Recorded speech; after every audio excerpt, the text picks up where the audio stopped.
Os irmãos conhecem essa passagem, que um certo homem tinha 2 filhos, o mais moço resolveu sair de casa, pediu a sua parte, seu pai repartiu a fazenda que lhe pertencia, e poucos dias depois o filho mais novo ajuntou tudo, partiu para uma terra longínqua, desperdiçou todos os seus bens, e vivendo uma vida dissolutamente.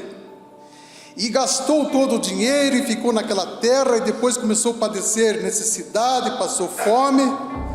E depois ele chegou a um cidadão daquela terra, ao qual mandou ele apacentar campos e apacentar porcos.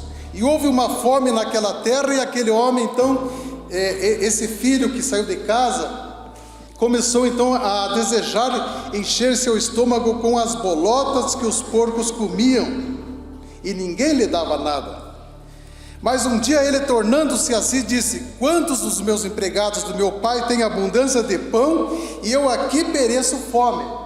Levantar-me-ei, irei ter com meu pai, e direi: pai, pequei contra o céu e perante ti, já não sou digno de ser chamado teu filho, faze-me como um dos teus empregados. E levantando, voltou para a casa do pai. O pai, vendo que ele chegou, se moveu de íntima compaixão, e correndo abraçou-lhe o pescoço e o beijou. E o filho disse: o pai, pequei contra o céu perante ti, já não sou digno de ser chamado teu filho. Mas o pai disse aos seus servos: trazei depressa a melhor roupa, um vestido, e põe um anel na mão e sandálias nos pés, e trazei um bezerro cevado, matai-o, comamos e alegremo-nos, porque este meu filho estava morto e reviveu, tinha se perdido e foi achado, e começaram a alegrar-se. Esse é o resumo da parábola do filho pródigo, que todos os irmãos conhecem. Esta parábola tem 3 personagens: tem o pai, tem um filho desviado e o filho mais velho. E eu quero falar nessa noite sobre o filho mais velho. A quem Jesus dirigiu essa parábola? É só voltar mais atrás no capítulo 15, versículo 1, e você vai ver o motivo pelo qual Jesus contou essa parábola. Capítulo 15, versículo 1.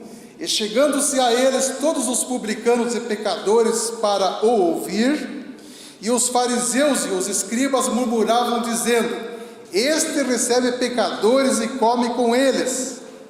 E ele lhe propôs esta parábola, dizendo: aí ele contou a parábola da ovelha desgarrada e da dracma perdida. Por que Jesus contou a parábola da dracma perdida, da ovelha desgarrada e depois do filho pródigo? Justamente porque onde ele estavam os publicanos e os fariseus e os escribas, que murmuravam de Jesus, dizendo: este recebe pecadores e come com eles.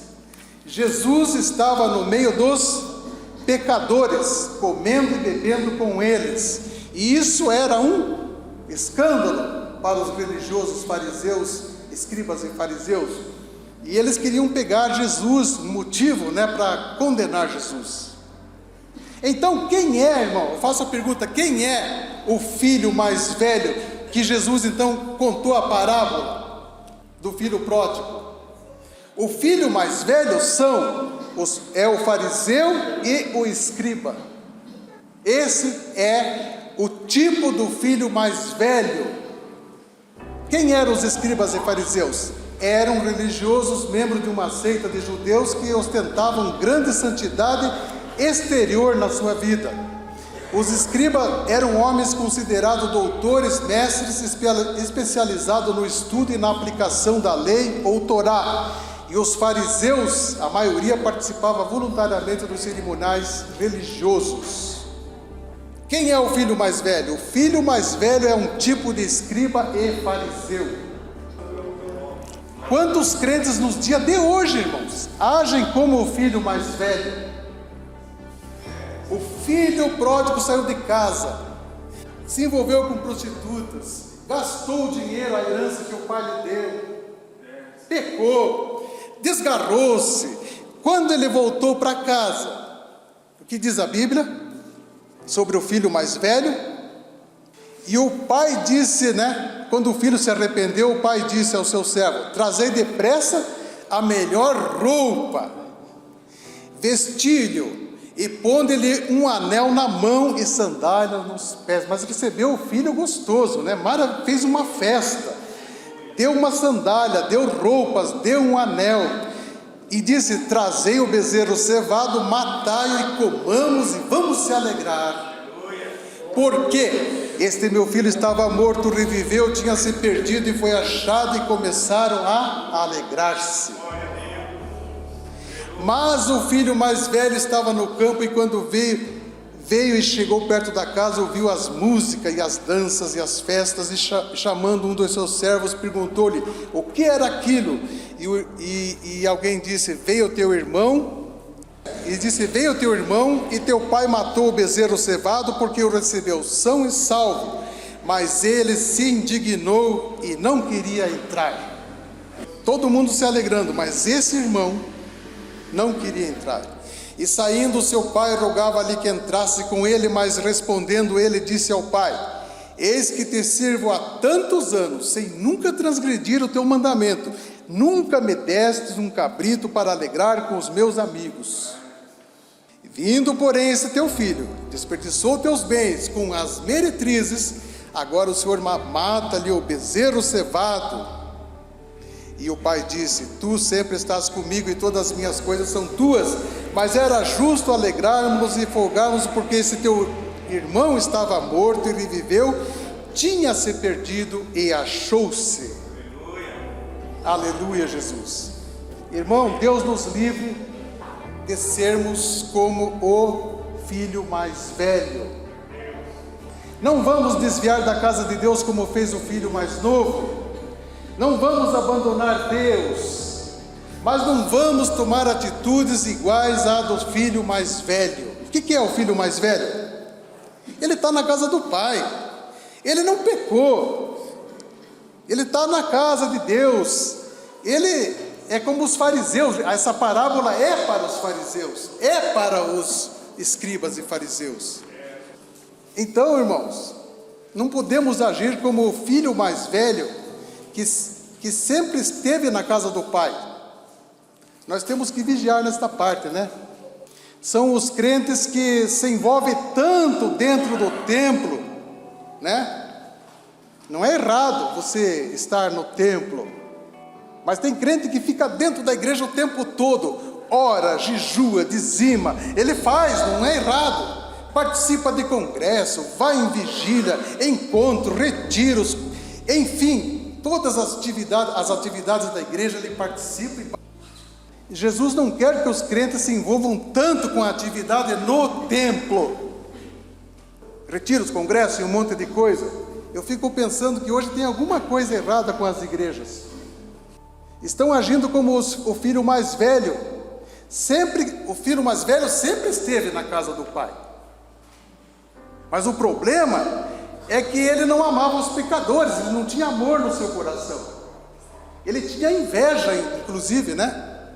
Só porque o pai agora se alegrou, recebeu o filho, fez uma festa, um banquete, ele ficou retraído, ficou com inveja, depois vem e fala com o pai, né? Daquele jeito, né? Meio estúpido. Nós temos que vigiar nessa parte. Jesus não ficava dentro do templo o tempo todo.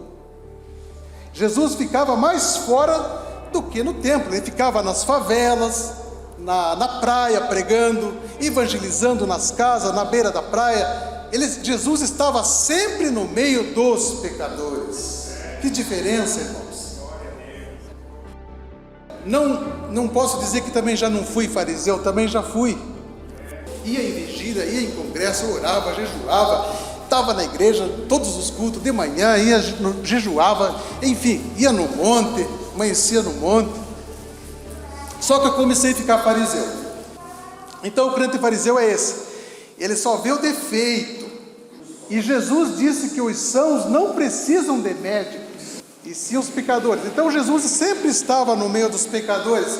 Eu me preocupo com a igreja que se envolve tanto com atividades dentro da igreja e esquece os pecadores lá fora. Está pecando, irmãos. A igreja que esquece o evangelismo, esquece de fazer a obra lá fora. E Deus falava muito comigo no passado, quando eu me envolvia tanto, achando que era o santarrão, mas não ganhava almas, que às vezes eu trabalhei, irmãos, tive empregos que eu trabalhei no meio de pessoas perversas, que era um peso para a gente, eu me sentia mal no meio deles, eu reclamava, não entendia por que Deus permitia eu trabalhar no meio de ímpios. Só depois eu entendi por que Deus me colocava nessas situações. Sabe por quê, irmãos? Porque a igreja, Jesus disse que a igreja é luz do mundo e sal da terra. E a luz ilumina no meio das trevas, irmãos. Que brilho é esse, brilhar dentro da igreja, irmãos? É muito fácil brilhar aqui. Eu quero ver brilhar lá fora, no meio das trevas, irmãos. É lá que você tem que brilhar. Aleluia, glória a Deus. E eu não entendia porque Deus me colocava do lado de pessoas assim, mas é lá que você tem que dar testemunhos. Jesus estava no meio dos pecadores, sim, mas os fariseus criticavam Jesus. Graças a Deus, aleluia. Feliz é a igreja que entende essa palavra, essa parábola, e se envolve com os pecadores. Aleluia, Jesus. Brilhar nas trevas. Existem duas ordens que Jesus nos deu: ficai em Jerusalém, até que do alto sejais-vos revestido de poder. Veja que coisa maravilhosa, ficar em Jerusalém até que do alto sejais-vos revestido de poder. Só que tem crente que quer ficar o tempo todo em Jerusalém, sendo revestido de poder, e esquece a segunda ordem: ide por todo o mundo e pregai o meu evangelho a toda criatura, quem crer e for batizado será salvo. Ele só quer ficar. Ou eu tive num retiro, eu tive num encontro, amanhã tem um festival, e não sei o que, só movimento dentro do templo, envolvendo no meio dos crentes, né? Que maravilha, irmão. Ficar no meio dos crentes é uma maravilha. Mas não é isso o plano de Deus. Ficar em Jerusalém até que do alto seja revestido. Eles ficaram 10 dias em oração, em jejum, mas quando o Espírito Santo desceu, encheu aquela casa, eles foram cheios. Agora eles obedeceram o ide. Glória a Deus. Mas tem crente que é crente só dentro da igreja. Aqui ele brilha. É que nem a história daquela esposa que falou assim: pastor, eu posso me mudar para morar dentro da igreja? O pastor não acreditou, não. Mas o que é isso, irmão? Como morar dentro da igreja? É que aqui o meu marido é um santo homem de Deus. Aqui ele é homem de Deus, aqui, né, só santidade, só. Mas em casa precisa ver o meu marido, como é que é. E nós temos que brilhar lá fora, irmãos. Lá fora é lugar de brilhar. Aqui dentro não. Vai exibir a sua espiritualidade lá fora. Vá lá fazer a obra de Deus. Ide por todo o mundo. Aleluia. Glória a Deus. Aleluia. E Deus falou comigo uma vez quando eu trabalhava no meio de pessoas ímpias. Isso faz muitos anos atrás. Mas ali eu dava o meu testemunho de fé. Amém? Até que uma vez uma jovem veio falar comigo e disse: Ezequiel, eu gostaria de ir na sua igreja. Você é tão diferente aqui. Porque só tinha gente perversa, gente mentirosa, gente, né? E ela falou aquilo. Quer dizer, eu nunca preguei o evangelho para ela, mas só o meu bom testemunho ali chamou a atenção daquela moça. Ela disse: eu queria ir na igreja. Eu vejo que você é diferente de todos aqui. Você está brilhando no meio das trevas. Então Deus nos livre, irmãos, de sermos como o filho mais velho. Está na casa do pai, não está pecando, não desviou, mas não tem amor pelas almas perdidas, não tem compaixão pelos desviados que se arrependem e voltam para a casa do pai. Deus nos livre de agir como o filho mais velho. Que Deus tire o fermento dos fariseus do meio da igreja.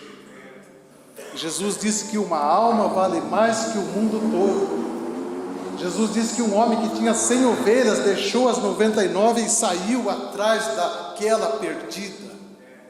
Aleluia, Jesus. Então que a igreja, que bom que a igreja, irmãos, se empenhasse, ao invés de fazer muita programação só dentro da igreja, ela saísse por aquela porta e fosse trabalhar, fazer eventos fora da igreja. Essa igreja é uma igreja abençoada, essa é uma igreja que ganha almas. É isso que Deus quer de nós, da igreja. Louvado. Aqui precisa entrar pecadores, ladrões, bandidos, prostitutas, são bem-vindos, é aqui o lugar deles, aleluia, para nós pregar para eles e salvar essas almas, aleluia, glória a Deus. A festa no céu quando um pecador se arrepende, aleluia, Jesus. Ele se julgava perfeito, né? Ele dizia: quando te sirvo há tantos anos sem nunca transgredir o teu mandamento, mas seu coração estava cheio de sentimento de inveja, rancor, ele não tinha amor nem compaixão. Que coisa triste, irmãos. Jesus quer que você brilhe, que você seja testemunha lá fora.